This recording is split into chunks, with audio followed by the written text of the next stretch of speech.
vlog, but it's also going to be, you know, my top 10 tips for newer models. So some of you know I only started modelling about a year and a half ago.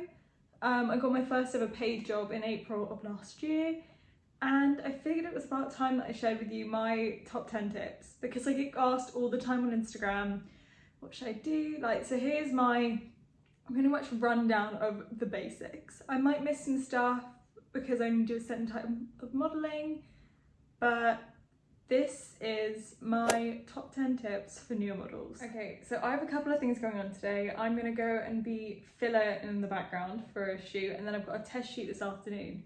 So I figured I'd just run you through some tips as I get on with my day. So first thing I need to do today, because I'm not getting my hair and makeup done by anyone, is sort out my own personal hair and makeup. So I figured, let's get going. This lighting, it's angelic.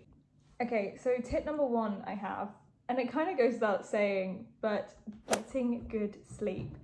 Your skin is bad if you don't sleep properly, your stress levels rise, you aren't as awake. Honestly, you can only survive off so much coffee. So tip one is always try and get a good night's sleep before a shoot. There might be sometimes, like personally, I've had nights from hell in terms of travel where I haven't been able to sleep as well as I could.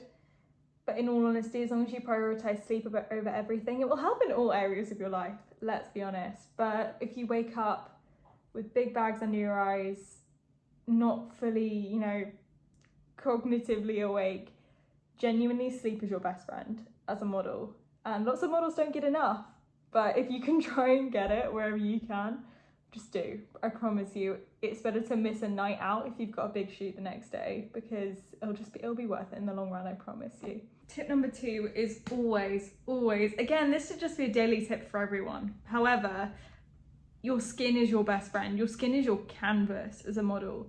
And whilst breakouts and everything are totally normal and totally expected, there are some preventable things you can do, especially with anti-aging as well. So always wear sun cream. My foundation I'm going to be wearing today has SPF 35 built in, which is amazing. But even on days when you don't wear makeup, even when you don't go outside, because light still comes in, I wear factor 50 pretty much every single day. So tip two, wear SPF daily.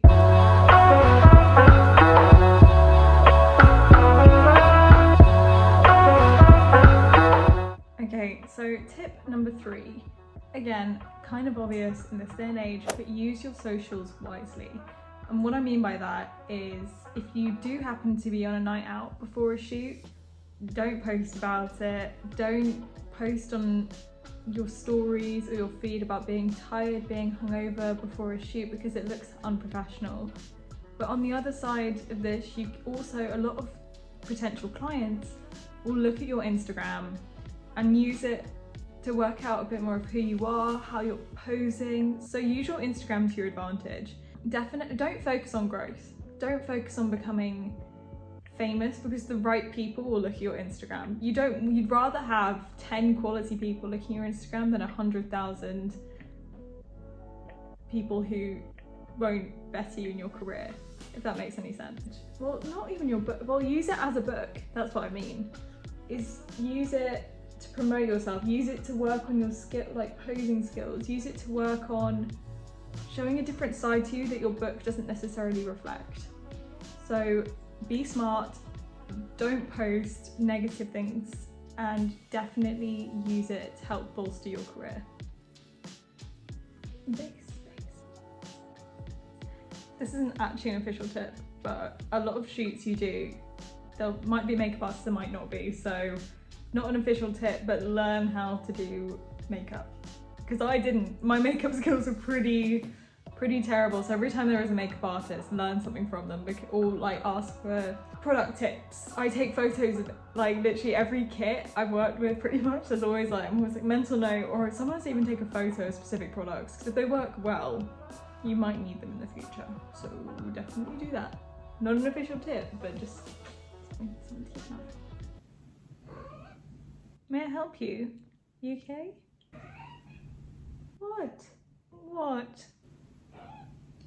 Having a full-on conversation. Lily, do you want to meet the YouTube people? This is Lily. She's very grumpy and very vocal.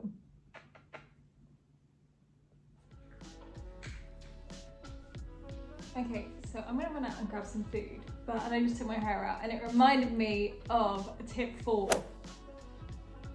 The dreaded hairband. Nothing ruins a test shoot, digis, a casting like a hairband. It just looks unprofessional. It kind of tells whoever's looking at the photo that you're not detail oriented, that you're not fully present on set, because a lot of us do it by habit. I now am in the habit of always putting them in my back pocket. So in the back pocket of all my trousers, I have hair ties. But that is my biggest, it's like one of the biggest no-nos in the industry is having hair ties on your wrist. Because if you look at any of your portfolio photos and there's a hair tie, take it out. Take it out. It's not, photos ruined. I mean, it's a bit dramatic, but hair ties on the wrist, always have them on you, but never physically wrapped around you. Always have them in a pocket. Always have them in a bag, and watches too. I have the worst tan line from this, but I always take it off before a shoot, always. So, but yeah, pretty much hair ties on wrists, don't do it. Don't do it, just don't do it. Okay, so I am running, not late, I'd say on time, but that's tip number 5 I want to say, is always double, triple, quadruple check your transport for wherever you're going. So one of the apps that I really recommend using, especially if you're using a lot of public transport, is City Mapper. It's saved my life and it has pretty much every single city on it, so that's a 10 out of 10 recommendation from me.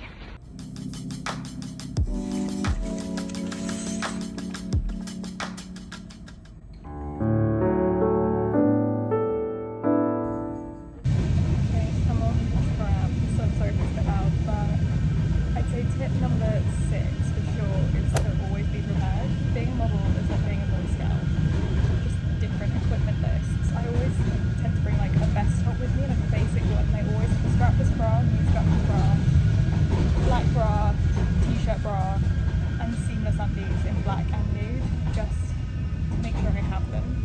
Because you never know sometimes what you're going to be wearing, what you're going to be doing. It's always worth just be prepared, basically. Make sure you shave everything, make sure you always have water with you. If you need to bring your makeup, do that, because it's good sense.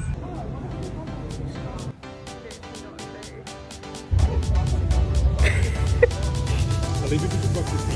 Okay. On 5? Oh, it's on 5, okay, I can take 5 at the moment. So I've done my background modelling for the day, so that leads me on to tip 7. Which is pretty much save everyone's numbers. Save your bookers for safety reasons, and then save creative directors and creatives' numbers, because you never know when you're going to need them, because networking is so big.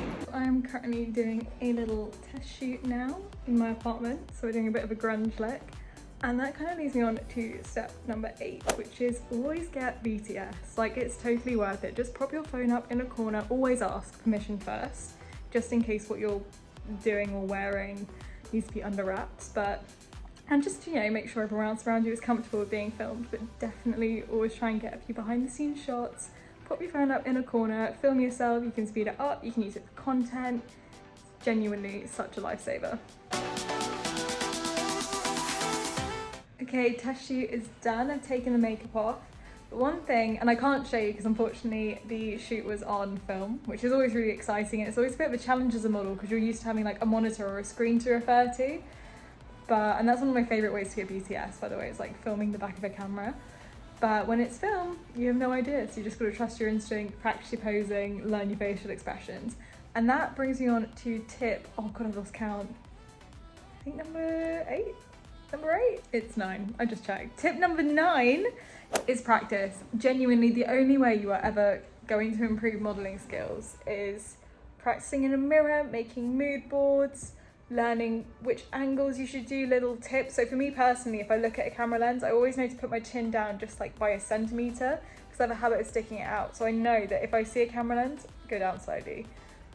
Just little tips, little tricks, practice your posing, practice your movement, practice your walk. It doesn't make perfect, you'll never get perfect, but practice makes you better. And it's a skill, it's not just looking at a camera and, you know, it's like a skill. So you've got to practice emotional ranges, everything. So that's tip 9, is practice. I've just got back, and my last 10th and final tip I'm going to leave you with is learn how to switch off. Go give yourself a face mask, run a bubble bath, have a hot shower, lie in bed, read a book. Honestly, modelling is one of those jobs that can really consume all your days. So when you get back, don't stress about posting on Instagram. Don't stress about the next thing straight away. Just give yourself a breather because you will burn out.